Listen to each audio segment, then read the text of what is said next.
Hey community, in today's episode of the podcast, the director of Loop Gospel, Otto Price, sits down with artist Travis Greene to talk about his musical upbringing, the balance between being a pastor and a musician, and his latest album, Tent Revival, that you can get all of the master tracks for on loopcommunity.com. Enjoy the interview. Well, today, guys, I'm so excited. I have a new friend. These conversations with friends are going to be great. I have a new friend that we're going to talk about a little bit later. But we actually have a lot in common, more than just being guitar players and musicians and pastors and leaders.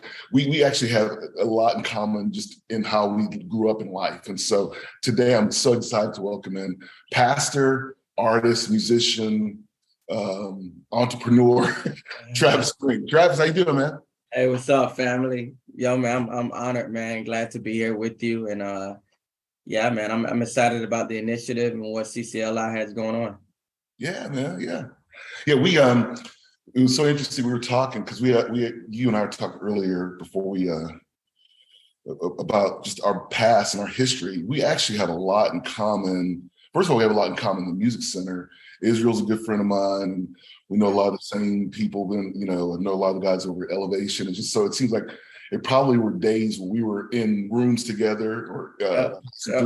And so it's been interesting. But the biggest connection is just get started with who you are as a man, as a musician. I talked about Georgia, and when you mentioned certain cities you were at, it started clicking in my head because I grew up as a military brat. So what's your history? Yeah, born at Dover Air Force Base in Delaware. From there to Ramstein, Germany for basically the first 4 years of my life. From there to Robbins Air Force Base in a military town called Warner Robins, Georgia. And then from there, most of my childhood was spent in Columbus, Georgia.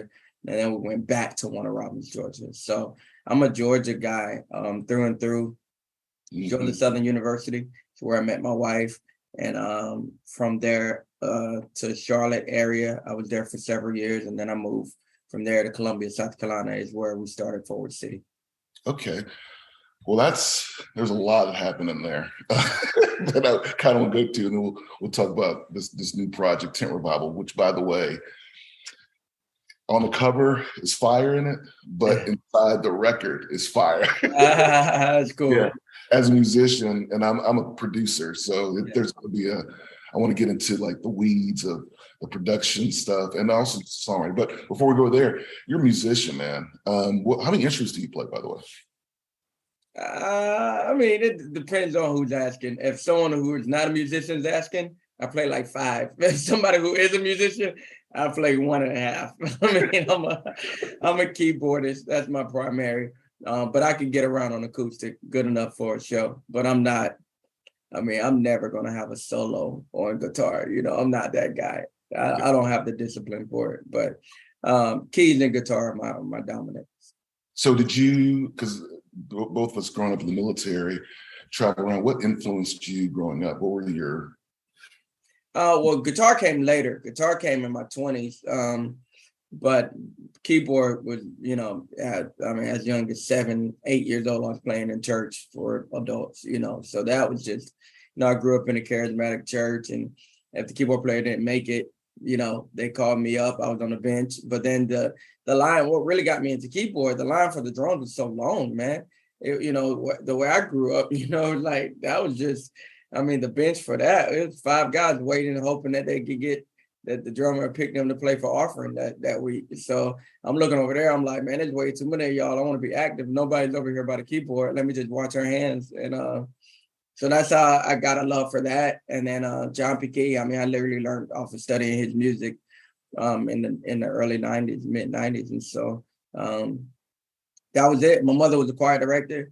And, I just fell in love with music. It was really gospel music was like oxygen in our home. So that's how I got into it. We're definitely different age, but we grew up kind of the same way. John P. Key affected me a lot. Andre Crouch was my guy too. Okay, yeah. I was younger, but Andre's before my time. I'm 38.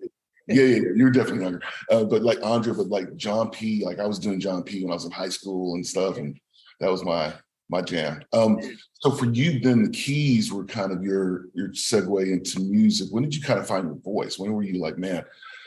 Later. Really? Later, man. I'm a late bloom on all of it.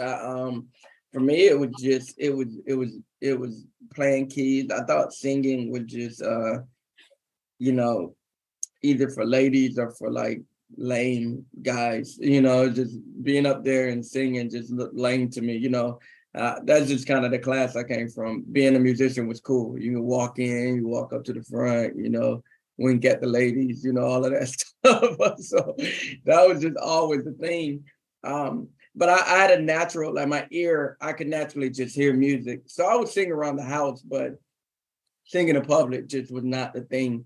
Actually, just expressing myself, even in praise, just didn't seem cool. I think I had to get delivered from cool to actually be used by God. And that was probably in college. My college pastor heard me singing, just messing around. He was like, "Oh man, you can really sing. You're going to do worship. You're going to lead worship." And I was like, "What?" And so it took really, that was basic training for me. It took a couple years for me to find my voice and my range, and then a few more years to even kind of find my style, so all of that happened in my 20s, man. Really, like, I would say from probably age 21 through 28 was kind of the development of my voice. As you're talking, there's so many like moments, because I grew up as an athlete, and I thought playing music was lame. So I didn't get into music till I was like 19. I was telling my wife the other night, like I didn't start, and then like 3 years later and play with DC Talk, and it's like it doesn't make sense. Like I went from 0 to 60.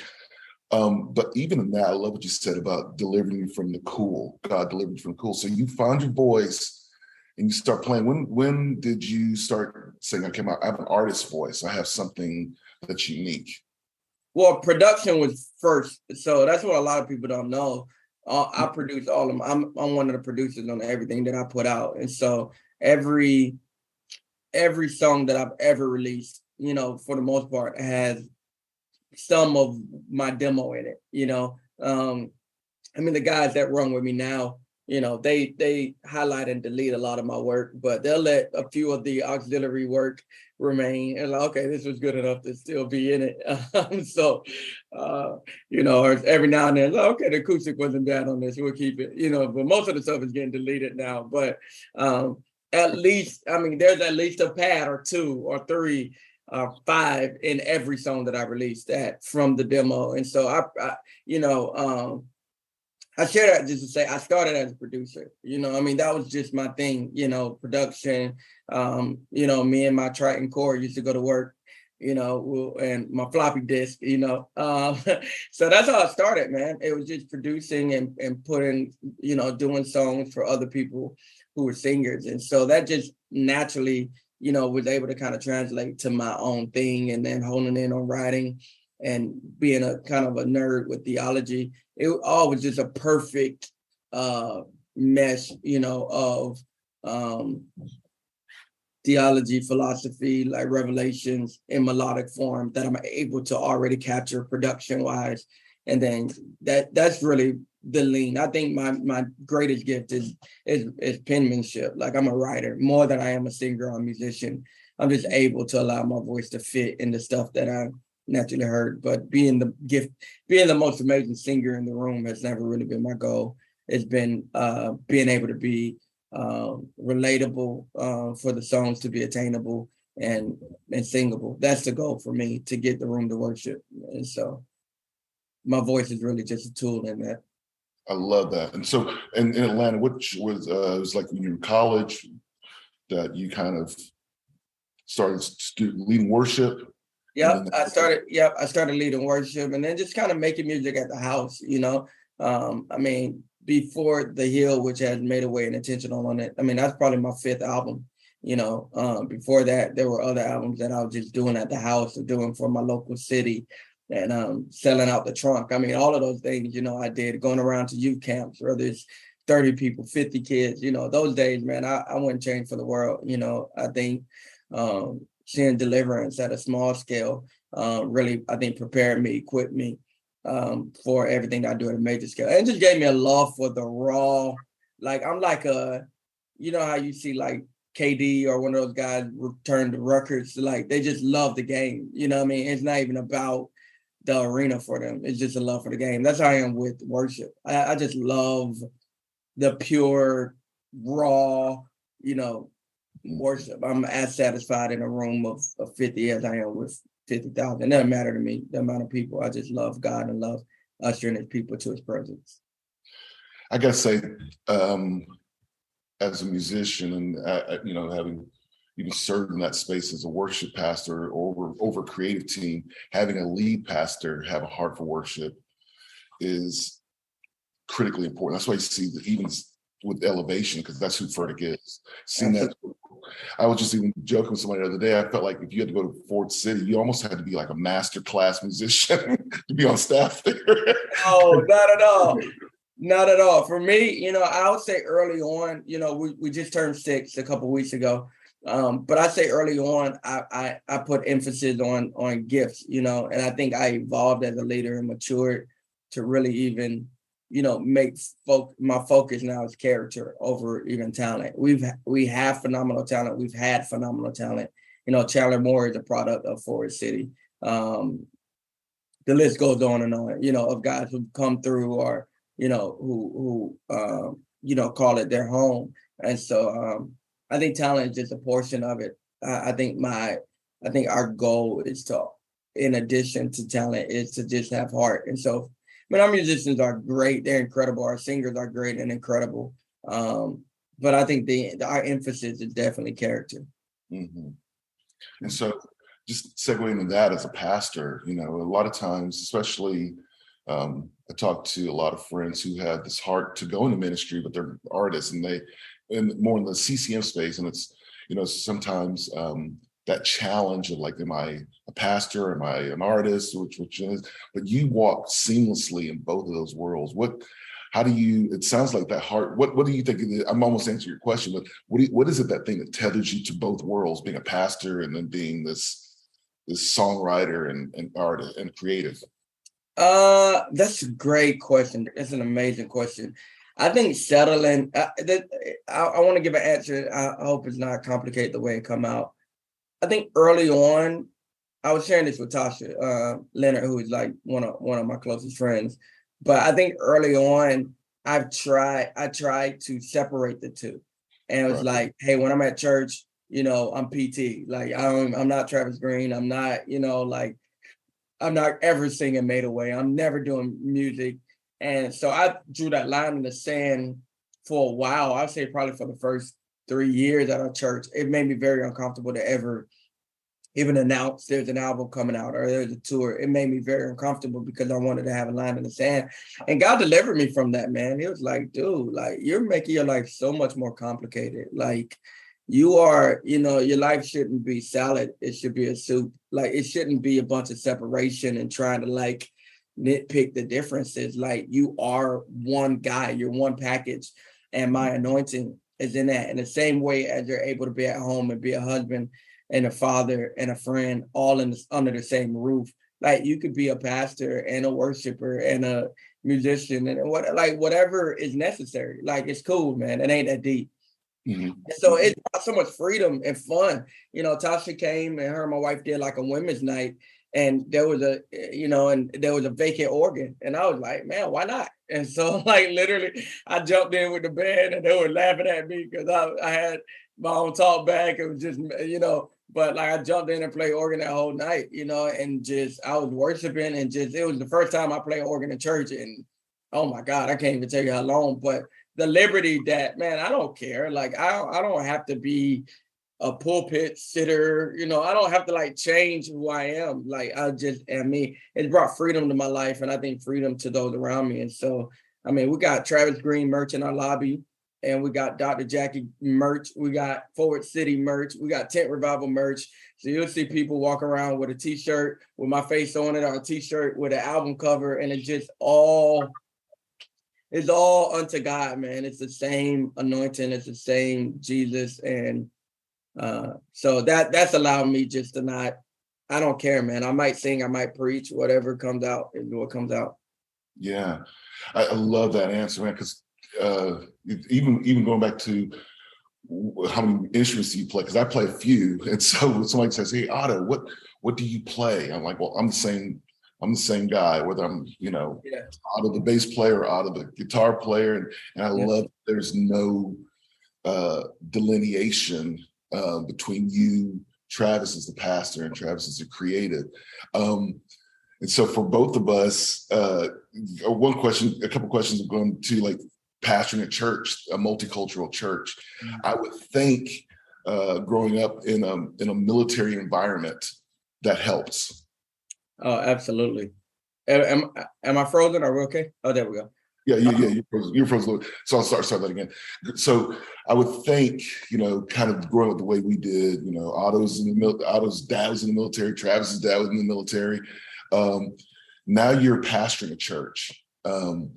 Did that, I'm sure seeing that multicultural real-time work with people in different spaces, that had a great effect. Did that? Oh man. How does it affect how does that inform you pastoring a church now? Oh man, it informed me just in life. I think the pastoring thing is just natural. We were already doing it. We were pastoring our band before we ever had a congregation. So that wasn't as, I think as far as it comes to being multicultural, I'm that guy. I'm Otto, right? I was hired at several churches to bring diversity, to help, to have a seat at the table, to, and so one thing that I remember telling one church that brought me in was that I don't like diversity for me is not just cause and effect. Like, it's just who I am. It's in my makeup. Like being military, you had to get new friends and you had to learn when in Rome, that's just what it is. You do as the Romans do. And so for me, skateboarding wasn't an option. It was like, hey man, we moved from a predominantly Black area to an all white area. And it's like, they don't want to play throw up tackle. They want to play street hockey. So you got to get it in if you want to have fun. And so for me, I think it helped me. I think my major thing as it pertains to diversity is that for me, like, color is not a big deal, because for me, it's about celebrating differences, not tolerating differences. And what I mean by that, I think many times because of the political climate and a lot of the racial tension, like, we try too hard to, like, I don't know, be politically correct. And what I mean by that, like, we'll act like differences don't exist. All right, we'll be like, I don't see color and we're all the same. And it's like, no, we're not the same. Like, I like more seasoning on my collards than you do. And it's okay. Like, I call them collard greens. You call them collard greens. You know what I mean? Like, I might raise my voice to my kids. You might not. Like, the way that our cultures are just totally different. And there's a lot of things that contribute to that, whether it is through slavery or through our heritage or through just our makeup. And I think it's okay. And for me, I found that even for my staff that's diverse or my church that is diversifying, for me, like, I don't try to tiptoe around. Like, I'll make comments from the stage about, just funny things that's funny to me. Like, like, I'm a Black dude and this is hilarious to me. I make a joke about how my white friends respond to something. And I think for us, I think that makes walls come down. It makes people like, all right, man, I can breathe. Like, it's okay. Like, I'm different. I think differently. My experiences are different. And I don't think one is right or wrong. I mean, we're a few generations removed from things that caused us to be where we are now. Does racism still exist? Of course. But for me, it's not a point of emphasis as much as unity. But I found the route to unity being not ignoring the elephant in the room. Like, if something's funny, it's funny. If something's different, it's different. And that's just how I live. Yeah. And I love that because it's even like, especially because I grew up, I'll say this probably till we'll be friends forever. I'll say the same thing, but there's so many parallels. But like, one thing I noticed, like little things, like in predominantly Black churches, the team is called praise team, typically, and predominantly white church is called the worship team. Same word or same it has the same activity but has different languaging. And so we talk about songs in particular. I want to talk about this record, man, which is fire. I love, first of all, people, if you don't have it, you have to get it because I wrote down a list. It's a global sounding record. And speaking producer to producer, I love the energies. There's a lot of almost Soweto kind of like African energies, like dun, dun, dun, those kind of things on songs. There's almost some. I live in Nashville. There's almost some. Are there some kind of steel guitar things? Some Absolutely. other. Absolutely.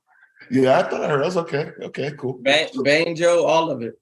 Okay, so what as a producer, you're going through all this, did you like, I hear this, or like, was there a sonic thing that you started with, or was it just like, I want to add this instrument? I think both. I mean, the way we produce, man, you will have so much fun. My camp consists of my road MD, his name is Brunis Charles. My major producer and engineer, his name is Matthew Edwards, who you used to know Matt from Israel. And then my church MD, his name is Reggie Rhett. And so it's really a collaboration, really, with all of us, the four of us. And then some of our other musicians, we allow them to express their creativity as well. But the four of us is we're the think tank, the way it starts. I have an idea. I'll do a demo for it. This is what I'm thinking. It's the key I'm thinking. And then we just add on from there, and people just we just throw stuff at the wall. Like, hey, I'm hearing this, so let's try that, or let's replace this sound, or what would it be like if this was the organ part, or what, all that stuff. And that's the funnest part of the album coming together, because you just have so many different, and then, Brunis is Haitian. So you have that entire expression. Matt is worldwide, so you have that expression. Reggie is he's the only one of us that's from South Carolina. So he's a church boy, country church boy. And so you have that expression. And I think the collaboration of all of that is what brings what we do to life. It felt like my spidey senses were right on just hearing the record. It felt like a concept album. It doesn't feel like a bunch of one. I've done a ton of. Yeah, it's not random. It's not random acts of kindness. It's a lot of albums, especially in the worship lanes, we can do records that have just a collection of songs. This feels like a record that's not just a collection of songs. It feels like it's a concept record. It feels like it's leading you somewhere, even with Dr. Jackie's thing in the middle. It inspires me. It's not just a record I listen to. It's something that motivates me. And so, just as a creative, I just want to know, man, what was it? A writing camp? Did it come out of were you guys together and say, hey, we're getting something and just collected it, or was it a sermon series? Can you let us behind the curtain? Yeah. What's interesting is that I'm normally in a I'll just enter a zone, and based off of kind of where that is for me seasonally is what comes out. I think it's that, you know what I mean?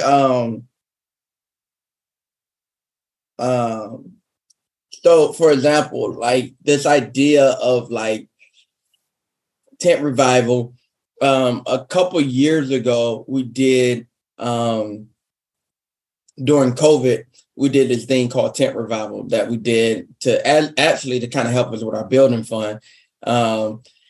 So that idea, that's kind of how it originated. And then from there, we started working on music, and I just had this, I was like, I'm very spiritual, man. Meaning that like I'm spirit led. And I was like, man, you know what? Like, I feel like this record is supposed to be called Tent Revival. It's literally how I led it. And from there, I started praying into it. And then the Lord told me to study tents in the Bible. And I landed on Exodus 33, which is Moses went to the tent. Every day he'll pitch a tent to meet with the Lord. I saw that verse before. I never paid a lot of attention to it. He'll meet with him face to face. The cloud will come down. But then it said he would leave and Joshua would stay. And that screamed at me this time around. And I was like, whoa, wait a minute. Like, you mean someone had a greater appetite than Moses? And Moses is Moses. You know what I mean? Like, you got Jesus, you got Abraham, and then you got Moses. Like, Moses is Moses, first 5 books of the Bible, Moses, 10 plagues, Moses, Red Sea part, Moses, baby in the Nile, Moses. You know what I mean? Like, this is Moses. We're talking about 10 commandments, Moses. So I'm like, man, this dude met with God face to face, and yet his assistant, his aide, the Bible called him his young aide, would stay back at the tent. And that just killed me. I was like, man, we don't know a whole lot about Joshua. We know he's the son of Nun. We know that he shot it at a wall of Jericho. But man, he didn't just arrive overnight. And so this theme of not skipping the tent, this theme of intimacy precedes impact was just in my spirit. And from there, I think a lot of songs just kind of just started coming out organically. It didn't take long. I wrote Watch Him Turn in a Tent Revival in the car from my wife's grandmother's funeral. On the way driving from that, both of those songs were written, on my voice memo. And then Stay Here, we wrote, in the studio, just idea, so the songs just from there just started, and I call it like an open portal. I got this idea from Darius Daniels. He says his favorite time to prepare his next message is after the last message. And he says because the portal is open, he's already like vulnerable, already receiving. And so I just get in the zone when it comes to record time. I'm only in the zone. It's a weird thing, man. I'm only in the zone. I mean, as a creative, but I'm in the zone when I'm in the zone. And I don't, once I'm in the zone, it's like a batter, right? Like when he get in that zone, man, everything gonna be a home run. He in it. And when that portal's open, I get in the zone. It's just, if I sneeze, the song come out. Really, it's supernatural. It's God. Yeah, it's beyond me. But that's how it happens. And then from there, I collaborate with the putting clothes on it, putting clothes on the body once it just I start having babies, and then I'm just like, y'all come help me dress this. Come help me dress this. So that's how it happens. Yeah. Man, I love that. And I love just hearing even the creative.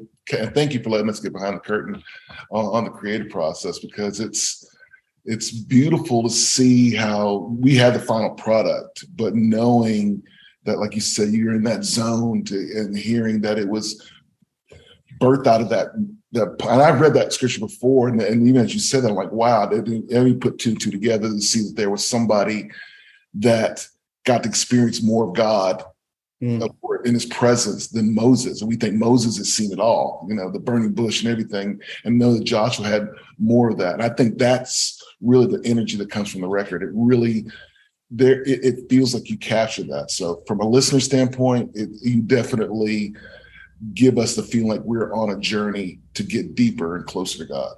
Yeah. Man, that's the whole idea, man. But it's cool, man. It's cool how God does what he does. And he really brought it all home, man. He started kind of giving me the songs and then gave me the scripture. And, it was so cool looking at I had the band and the singers and the staff kind of sit there. And every Wednesday I do what we call our staff devo, and I just preach for 30 minutes every week. So, and I just literally just sit in the chair and just go. And so it's one of them settings, and I read Angela's earlier, and everybody's mouth was open. I was like, wait a minute, because at that point I had already started understanding demos and stuff. And then my MD Reggie was just like, dude, this makes sense of everything. What the heck? So it kind of, for him and for, I think, their whole band was like, all right, now it intensified, I think, our preparation and the studio sessions, because we had a mark, we had a target. It was like, all right, we know what we're doing. And I think that's why the record feels synchronized like it is, because there was a harmony there for sure.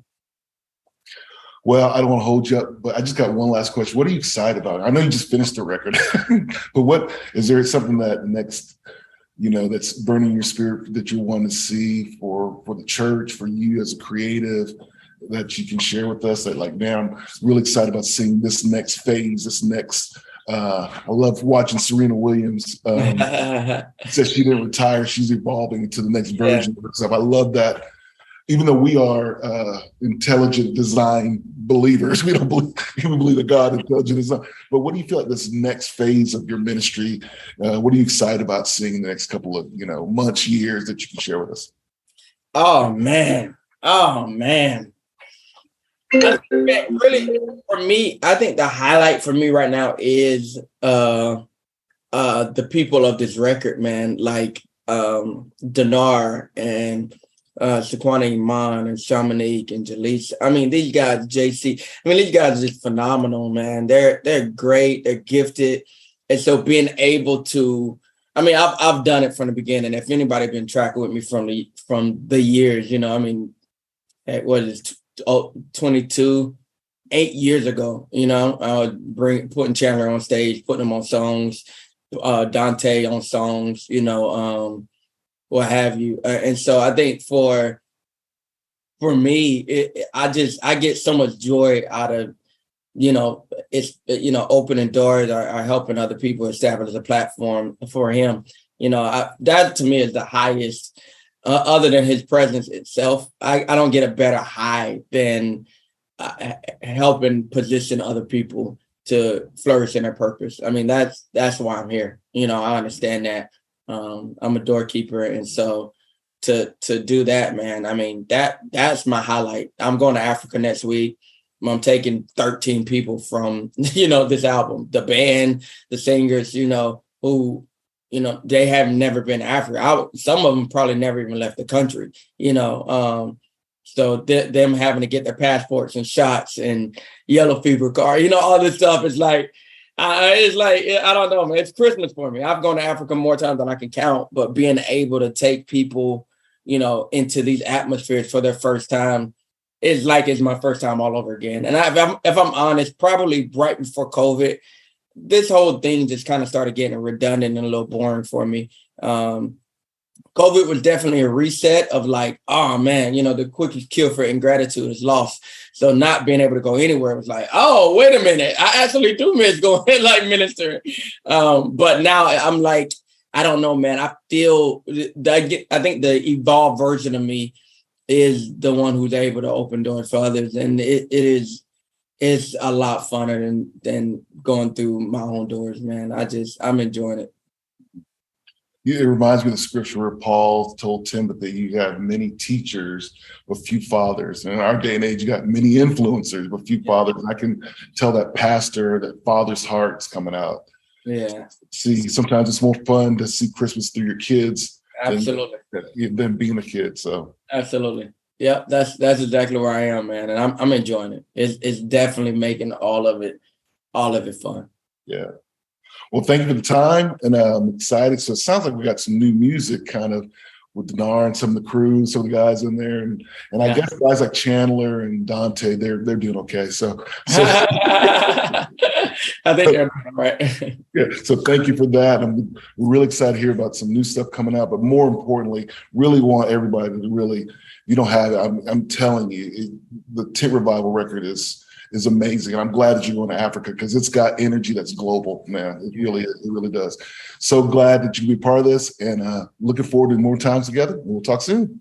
Absolutely, my friend. Thank you. All right, bro. Hey, what's up, guys? This is Matt. Thanks so much for listening. Hey, let us know what you thought. Write down in the comments, wherever you're listening, watching from, what you thought. Make sure you send us a message. Subscribe to our channel, YouTube, Facebook, and stay tuned for more from Lip Community.